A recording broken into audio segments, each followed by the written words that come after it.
Hello world. Welcome back to another episode of the Tell Me About It podcast, the TMAI podcast, where we are going to learn, to unlearn, or al revés.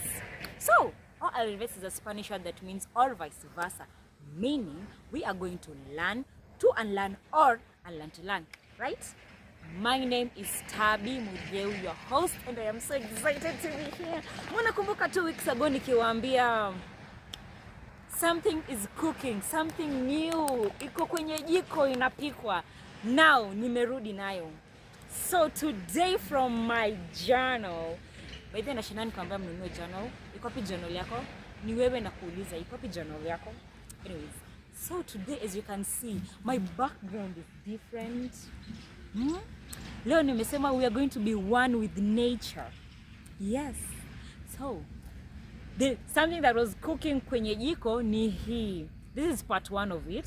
I'm going to be sharing the part 2 of it. So I'm going to do a new series and it's called Reminisce the Retreat with Me. So on the 16th to the 19th of October, I happened to go for a retreat camp in Sagana. The place is called Savage Wilderness. It is a very beautiful place, therapeutic nature.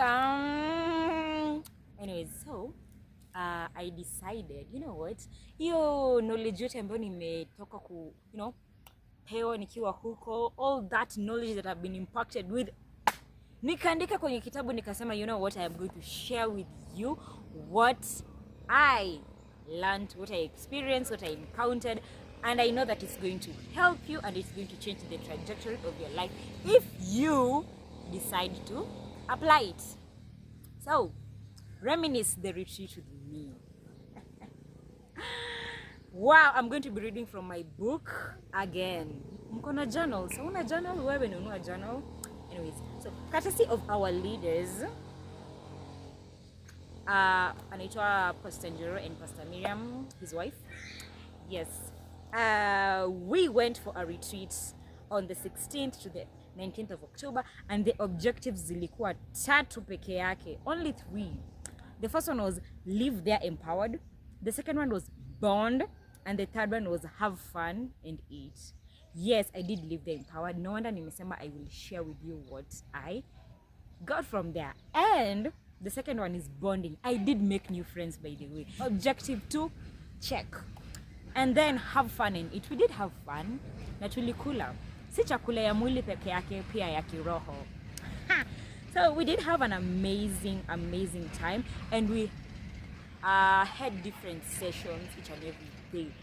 Yes, and the first one happened to be about sexual purity. So this quote changed how I think, especially about my intentions towards my goals and things I want to do. So this is it. If your why is not clear, then your how or what is bogus. It makes sense. Ni madhagodhanio. If your why is not clear, then your what and your how is bogus. Kabsa. And then the other thing is most of the whys in today's world around, especially around sexual purity, ama ATM, abstain till marriage, ni ati sitaki kukua parent mapema, ati sitaki kupata STDs, ati mimi sitaki mambo ya soul ties. Lakini wewe uko na sex toy ties.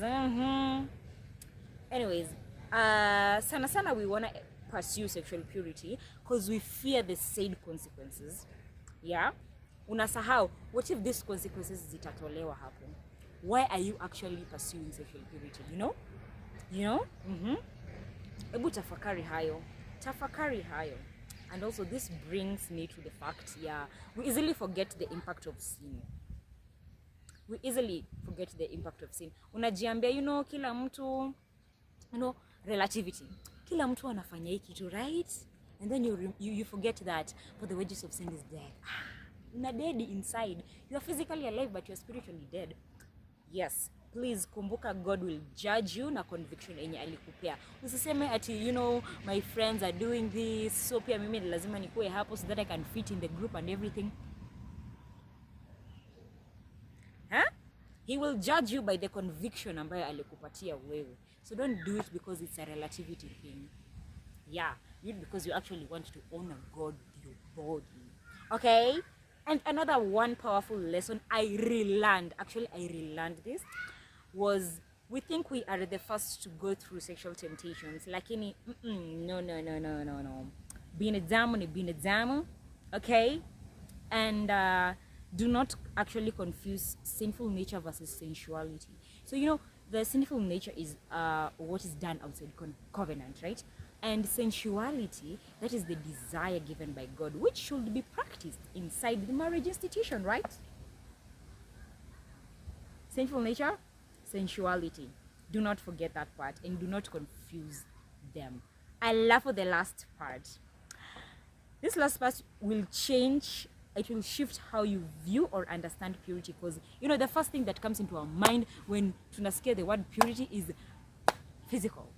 No, actually I learned that kukona the social part of it, which the social part of it is very simple. In your communications, do not sexualize everything. Yeah, apparently kukona social purity, and then kukona mental purity. As a man thinketh, so is he. Wewe umejaze tu uchafu kwenye akili yako mpaka shetani akuzaliza. Hata mimi sikuangi hivyo, mpaka shetani anakuogopa juu. So there's this verse in Philippians chapter 4 verse 8 inasema, think of the pure things, the truth, think about, how are they called? Think about the pure things, the things that are admirable. Yeah, mental purity is actually something. And then there's emotional purity. Do not bleed on innocent people. Heal from what broke you, man. And then the obvious part, the physical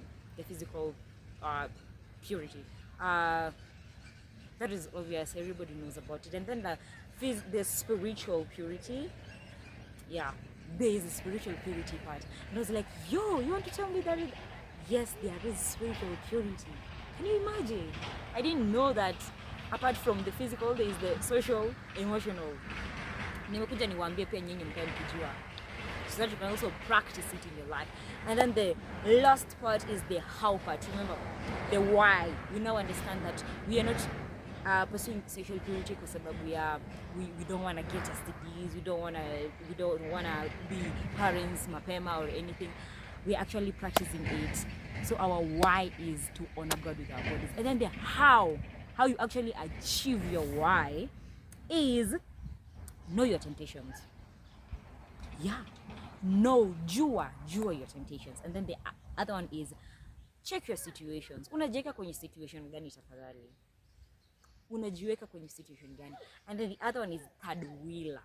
You should actually have a third wheeler in your relationship. Unajua sasa wewe, when you're going out, not going out on a date, actually when you're going to visit your mans, now ladies, when you're going to visit your mans, and then unaenda hapo ukiwa tu peke yako, beba your last born sister, your last born brother, atafanya kazi more than the Holy Spirit will do, because you tashinda tu unafanya, unadu, nataka hii, nataka ile, kaduila. And then watch your conversations. Actually, fikiria, what are you talking? Now this is going to factor in the part social purity. Do not sexualize everything that you are saying. Send it out, guys. Yes, I have said that I'm going to share that first session concept, and then in another different episode I am going to be sharing about the other sessions ambazo nitaongelea. And so guys, do not forget to subscribe. Na kuona wewe mwenye subscribe, hit the subscribe button, tap on the notification bell so that you'll be the first person to be notified whenever I upload videos. And the last part is, do not forget to follow the other social media platforms of the Tell Me About It podcast on Instagram and on TikTok. See you next Thursday with another video.